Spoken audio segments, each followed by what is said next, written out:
The Mindy Project is written, produced, narrated, created, and stars Mindy Kaling. Production company is Universal Television. Distributed by NBC Universal Television, and the original air channel is Fox on Tuesday nights at 9:30 p.m. Universal Television Group has some wonderful dramas that they produce, including Law & Order Special Victims Unit, The Blacklist, and Chicago Fire. However, they seem to have a downward spiral when it comes to talking about their comedies. On air currently, About a Boy, Brooklyn Nine-Nine, and The Mindy Project are all in jeopardy of not being renewed this current season because they seem to lack some sort of success in this category. The Mindy Project reaches about 3 to 4 million viewers per episode, which is very low in numbers considering other shows that are pulling in at least 10 million, including the 3 that I had mentioned previously in the drama category. I don't think that the Mindy Project should be independently produced because I think it'll lose some of that quirky young demographic, which is the target audience of 18 to 34-year-old females. I also don't think it should be publicly produced because it would become more of an educational and entertainment show and less of just entertainment. I think we would lose the juvenile humor that is so charming about the show, and you would lose some of the things that the core audience who's really stuck it out the past 3 seasons truly love about the show. Mindy Kaling works with Universal very closely and has a lot of control over the Mindy Project.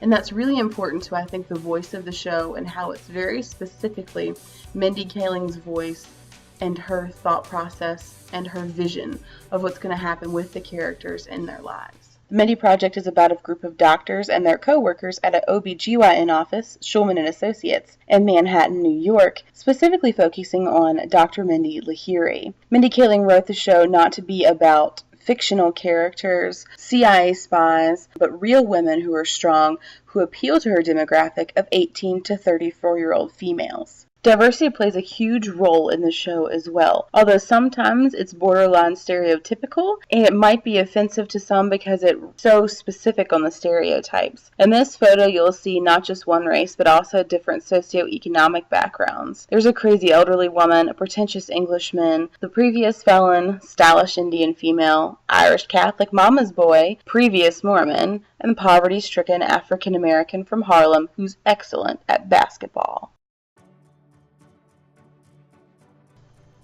The Mindy Project doesn't advertise traditionally like you would see on other shows. There's an indirect advertisement route they take that's really different than anything I've ever seen. On one episode, Danny, Mindy's boyfriend, bought her a nightstand where she could keep some items in. It was a big pivotal moment in their relationship and in the show itself. Well, later on that evening, if you were to go on social media sites like Facebook, Instagram, or Twitter, you can see that you too can purchase that nightstand. This is also happening with most of the jewelry that she wears on the show and most of the outfits. People are making lookbooks of things.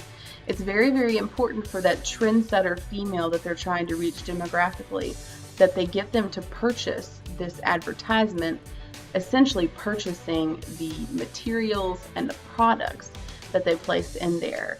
So you'll see she has a whole bauble bar site of earrings and necklaces and rings that Mindy wears on the show as well. It's really to utilize the great advertisement of saying, look at these great earrings, and then being able to purchase them later because people ooh and ahhed on them, or because they were on national television. However, the prices are not cheap. I was going to buy a pair of earrings because I got sucked into the market, and it was $60 for a chintzy pair of earrings. I thought that was really, really high, and I was wondering how many people fell for that. Although I have to say, if I made more money, I'd probably fall for it too. This is going to sound crazy, but I don't recommend the Mindy Project to my friends. It's a very specific show, and it has to take a very specific personality to like it and understand it. I made the mistake of recommending it to my mother once, and she absolutely hated it. And so I kind of learned then that it's really, I think, an underdog show. It's for young ladies who want to be fashionable, want to be trendy, want to have this lifestyle of being a professional and a warrior and I am woman, hear me roar. But it's not something that the world views as something we can do. I am a warrior. I am like Mindy Kaling. I'm like Dr. Mindy Lahiri. You know, when I have friends who I think are like me, I say, you've got to watch this show. Because what she does is she just gets it. She understands what it feels like to be the underdog. She understands how to want to be that fashionable person and the trendsetter. And maybe I want to be a trendsetter, but they don't make clothes my size. Or maybe she wants to be a trendsetter, but she's, you know, of Indian heritage and it's not something she's supposed to do. Well, Mindy Kaling throws that all out of the window with the Mindy Project. She really creates an inclusivity feeling for people who don't feel inclusive most of the time. We feel very excluded.